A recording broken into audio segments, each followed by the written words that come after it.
계속해서 이상변압기 하겠습니다. 우리가 전기 공부하면서 나오는 이상변압기, 뭐 이상한 변압기 아니겠죠? 이상적인 변압기를 얘기합니다. 예. 먼저 이상변압기에 대해서는 전기기기 과목에서 꼼꼼하게 공부를 하게 됩니다. 그런데 이 변압기 부분도 회로 이론에서 가끔씩 나오는 부분이 있어요. 그 부분만 공부하시면은 문제풀이 하는데 지장 없을 정도로만 공부해 주시고 넘어가 주시면 되겠습니다. 이상변압기 봅니다. 변압기란 것이 어떤 거냐면 이렇게 1차와 2차가 있습니다. 예를 들어서 우리가 길 가다 흔히 볼 수 있는 주상변압기 같은 경우는 1차에 22,900V가 들어가면 2차에 220V가 나오게 됩니다. 그 전압은 뭐에 따라서 결정되느냐? 이 권수비에 따라서 결정되는 겁니다. 예를 들어서 내가 1차에 22,900V를 넣고 1차에 권수를 22,900번을 감았어요. 그리고 2차에 220번을 감았습니다. 그러면 22,900V 쪽 22,900번을 감은 쪽에 22,900V, 220번을 감은 쪽에 220V가 걸리는 것이 변압기입니다. 여기에 기타 다른 요소, 변압기의 입력과 출력을 결정하는데 지장을 미치는 요소, 영향을 미치는 요소를 배제한 것, 그런 것들을 신경 쓰지 않은 것을 우리가 이상변압기, 이상적인 변압기라고 얘기하는 거죠. 원래 변압기에 보면 임피던스, 그러니까 리액턴스나 저항 성분, 서셉턴스, 컨덕턴스가 모두 포함되어 있습니다. 그런 부분들을 고려하지 않은 변압기를 얘기하는 거죠. 그랬을 때 우리가 1차의 권수, 그 다음에 2차의 권수, 1차의 권수를 N1이라고 하고요. 2차의 권수를 N2라고 합니다. 그리고 그 권수비를 N이라고 하는 거죠. 그래서 권수비를 N이라고 했을 때 권수비 N은 2차의 권수분의 1차의 권수, B를 얘기합니다. 혹은 N이라 할 때도 있고요. 교재처럼 A라고 할 때도 있어요. A는 권수고요. 2차 측의 권수분은 1차 측 권수인데 그 값이 뭐와 같아요? 1, 2차 전압과 같죠? 2차 측의 권수는 2차 측 전압을 결정해주고 1차 측의 권수는 1차 측 전압을 결정해 주는 겁니다. 그래서 N2분의 N1은 V2분의 V1 이렇게 돼요. 그 다음에 전류를 한번 볼게요. 전류. 여기에 흐르는 전류를 I1이라 하고 여기에 흐르는 전류를 I2라고 했을 때 I1과 I2는 어떻게 되느냐?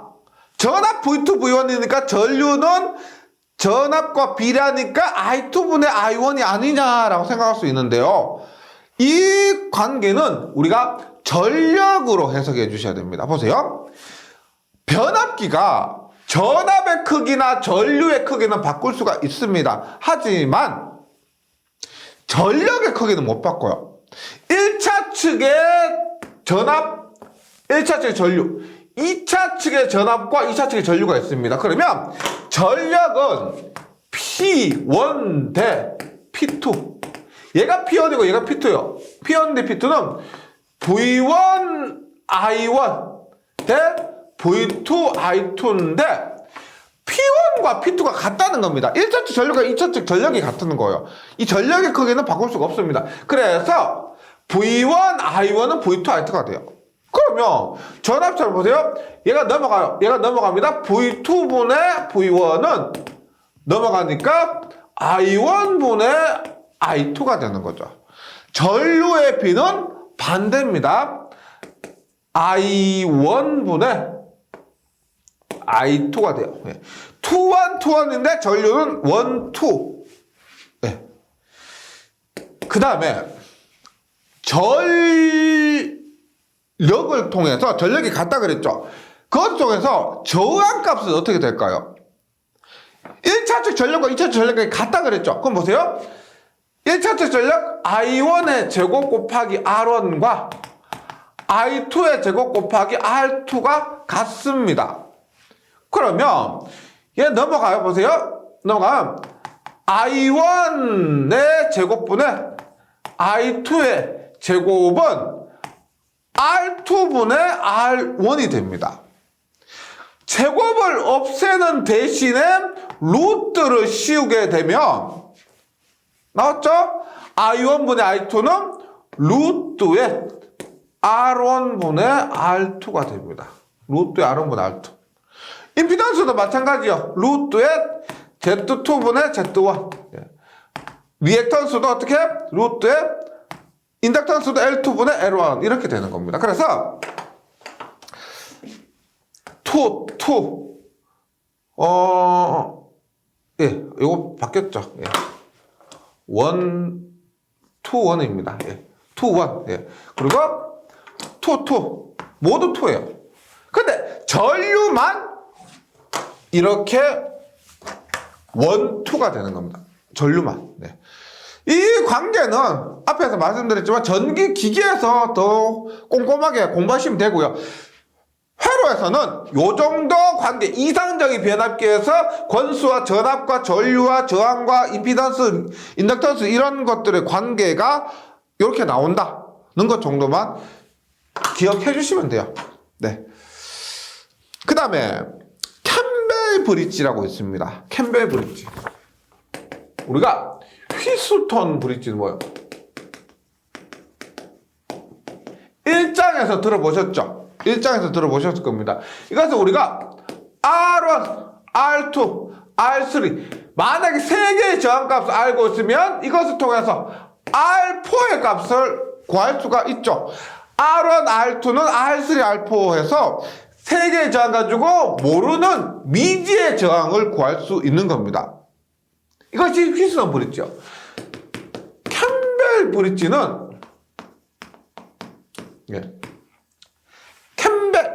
포도 이름 캠벨하고 전혀 상관없습니다. 캠벨 브릿지는 뭐냐면 상호 인덕턴스 M 있죠. 상호 인덕턴스 M의 값을 구하는 브릿지예요. 네. 지금 교대에서처럼 보세요. 지금 인덕턴스 L1, L2가 있을 게 있어요. 여기 C를 연결합니다.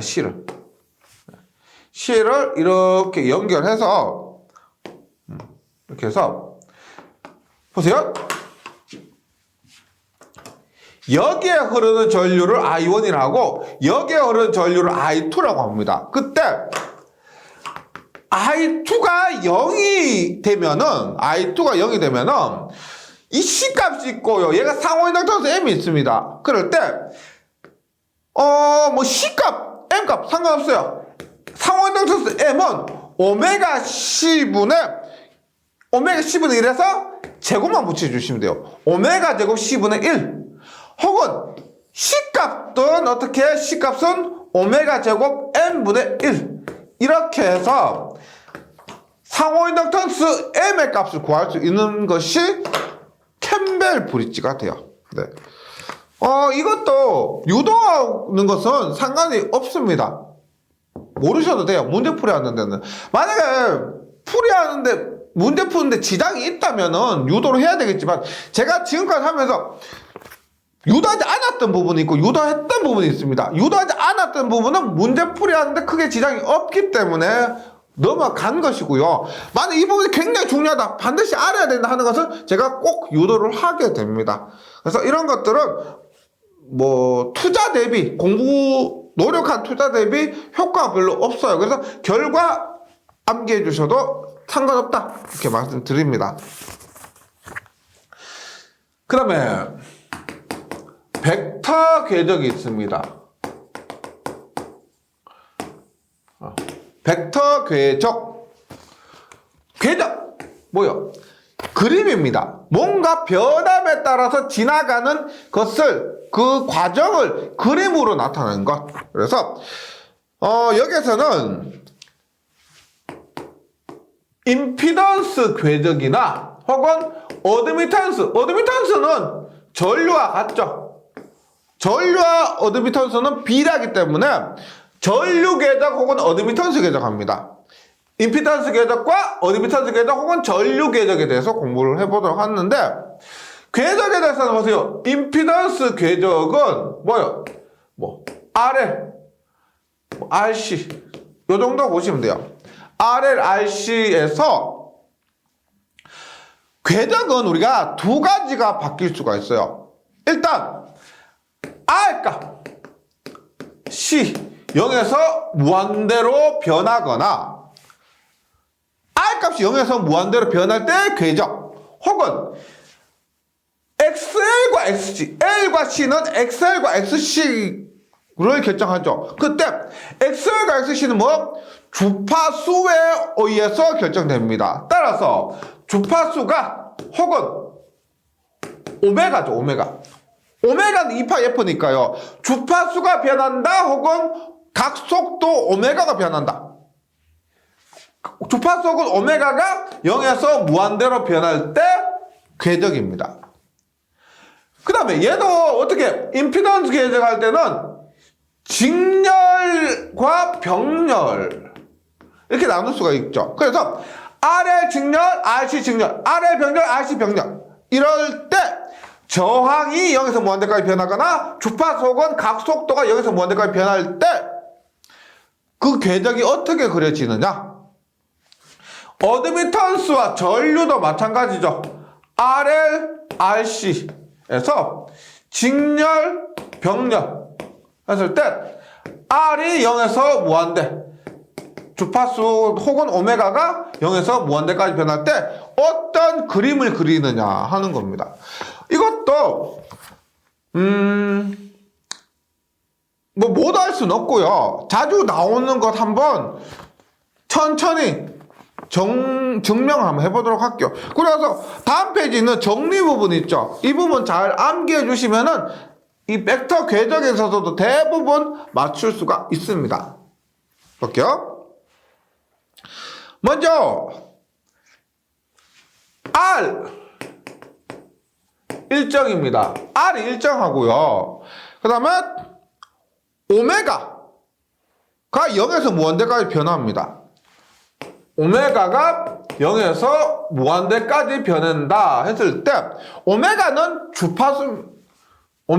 주파수입니다. 오메가는 2파이 F이기 때문에 2파이 값은 고정된 값이고요. 거기에 주파수가 곱해져서 오메가가 결정되죠. 예, 오메가가 0에서 무한대까지 변할 때 임피던스는 R 플러스 J의 XL입니다. RL 직렬에서 는 R 플러스 J의 오메가 L이죠. 그럼 뭡니다? 얘가 R 값이요. R 값이 고정되어 있습니다. 그럴 때 오메가가 0이라면 임피던스는 어떻게 돼요? 오메가가 0이라면 임피던스는 0이 되겠죠. 0입니다. 오메가가 점점 증가해요. 그러면 이 리액턴스 성분이 플러스니까 얘가 점점 위로 올라갈 겁니다. 그래서 저항값은 고정되어 있고 임피던스 궤적은 이런 식으로 결정되고 이런 식으로 그림이 그려집니다. 그러면 얘를 어떻게 해요? 우리가 1사분면, 2사분면, 3사분면, 4사분면이라 그래요. 1사분면, 2사분면, 3사분면, 4사분면. 그러면 결론적으로 어떻게 나올 수가 있습니까? R, L, 직렬 회로에서 R이 고정이고요. 오메가가 0에서 무한대까지 변화한다면 이때 벡터 궤적은 임피던스의 벡터 궤적은 어떻게 된다? 궤적은 어떻게? 1, 2, 3, 4니까 1, 4분면 혹은 1상한입니다. 1상한은 반직선이죠. 이렇게 나타난다는 거죠. 그래서 기억해 주실 겁니다. R의 직렬 회로에서 오메가가 변할 때 임피던스 궤적은 1사분면의 반직선 이렇게. 네. 그 다음에 RC 직렬 회로에서는 어떻게 될까요? RC 직렬 회로에서는 RC 직렬에서도 마찬가지로 저항은 고정되어 있고요. 저항은 고정되어 있고 임피던스 오메가가 여기서 뭔데가 변합니다. 그러면 임피던스는 R 마이너스 JXC죠. R 마이너스 JXC가 되고요. 그러면 R 마이너스 J의 오메가 C분의 1입니다. 그러면 저항이 이렇게 고정되어 있다고 했을 때 오메가가 0이면 얼마요? 오메가가 0이면 0분의 1이니까 무한대입니다. 오메가가 무한대로 가면 얼마예요? 오메가 무한대로 가면 무한대분의 1은 0이 되겠죠. 그러면 임피던스 궤적 어떻게 돼요? 임피던스 궤적은 굉장히 큰 허수 성분에서 굉장히 작은 허수 성분으로 이런 식으로 그림이 그려질 겁니다. 얘는 어떻게 돼요? 어떻게? 결과적으로 사상안에 사사보면 사상안에 반직선이죠. 반직선. 이렇게 외우시면 돼요. 그래서 결론적으로는 우리가 외우셔야 되는데 그게 보세요. R의 직렬회로 같은 경우는 1사분면의 반직선으로 그려지고요. RC 직렬회로 같은 경우는 사상안의 반직선으로 그려집니다. 근데 만약에 R의 직렬회로에서 저항이 0에서 뭔데까지 변한다고 보세요. 지금 리액턴스 값 얘는 고정되어 있습니다. 얘는 고정되어 있고 저항이 계속 변한다고 하면 어떻게 돼요? 저항이 이렇게 커지니까 처음에 저항이 0이다. 이렇게 저항이 커지니까 이렇게 되겠죠. 즉 결과는 같아요. 방향이 틀려서 그렇지. 저항이 0에서 무한대까지 변할 경우는 똑같이 1사분면의 반직선입니다. 그런데 방향이 오메가가 여기서 무한대가 변할 때는 이 방향인데 저항이 변할 때는 이 방향이에요. 근데 위치는 똑같고 반직선도 동일합니다. 그 다음에 얘도 똑같죠. RC 직렬에서도 오메가가 고정되어 있고 저항이 변한다고 하면은 어떻게? 고정되어 있고 저항이 이렇게 변하니까 사사분면에 사상안에 반직선이 되는 겁니다. 예, 그래서 요거 정리해 주시면 되고요. RL 직렬회로, RC 직렬회로에서 임피던스 궤적은 이렇게 나타나게 됩니다. 그 다음에 어드미턴스 궤적 한번 보도록 할게요. 전류 궤적이라고 표현할 수도 있습니다. 그런데 전류는 어드미턴스와 비례하기 때문에 어드미턴스 궤적은 전류 궤적이 돼요.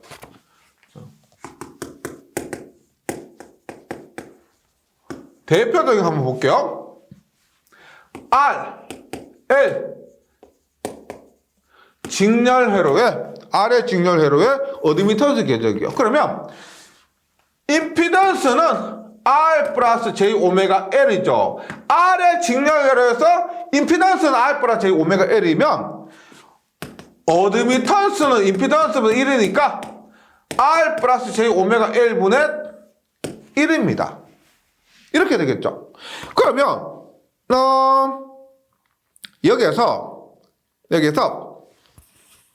먼저 R이 고정이고요. 오메가가 0에서 무한대까지 변한다고 생각해 보세요.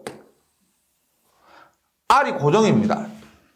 그러면 얘가 고정이면 오메가가 만약에 0이면 어떻게 돼요? MO가 0이면 오메가가 0이면 어드미턴스 궤적은 R분의 1이 되겠죠. 이 값이 R분의 1인데 이 지점은 오메가가 0일 때입니다. 만약에 오메가가 무한대라면 어떻게 돼요? R 플러스 J 1000분의 1이다. 그럼 어떻게 돼요?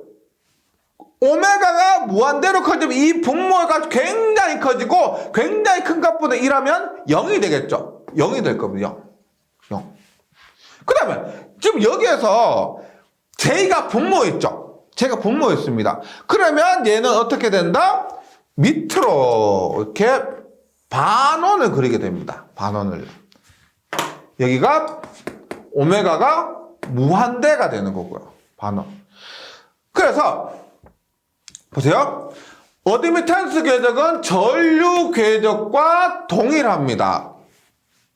어드미탄스 궤적은 전류 궤적과 동일한데 R의 직렬 회로에서 어드미턴스 궤적은 사상한의 사사분면의 반원이 된다는 거죠. 반원. 그리고 이때는 R분의 1이고요. 이때는 0이 됩니다.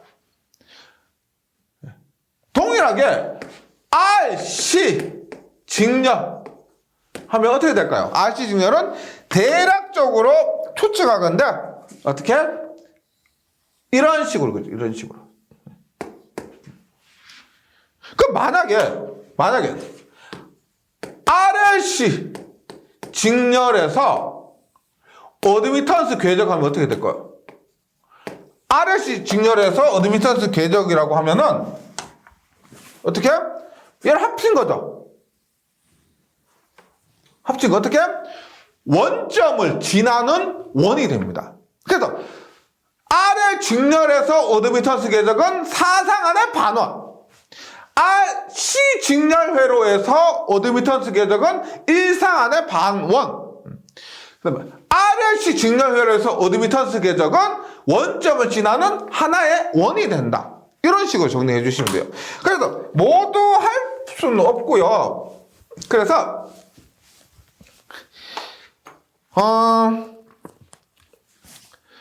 얘가 전류 궤적이나 어드미턴스 궤적이나 동일한 것은 맞고요. 동일한 건 맞고 그 다음에 오메가를 변하게 되면은 이런 식으로 그려지는데 밑에 보시면 저항을 변하잖아요. 저항을 변화시키면 전류의 그 궤적의 방향이 반대가 됩니다. 즉 오메가를 변화시켰을 때는 이렇게 됐는데 저항을 변화시켰다. 저항을 변화시키면 어떻게? 이런 식으로 나옵니다.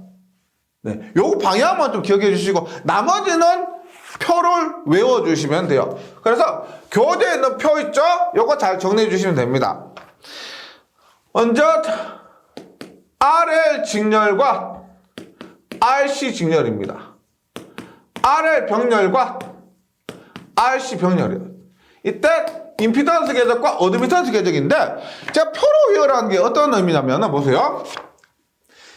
순서 그대로 기억해 주세요. RL 직렬, RC 직렬, RL 병렬, RC 병렬입니다. 보세요. 1, 4, 1, 4요. 임피던스 궤적은 1, 4 분면, 1, 4 분면, 4, 4 분면, 1, 4 분면, 4, 4 분면이요. 그 다음에 반직선이죠. 반직직. 그 다음에 반원원입니다. 예.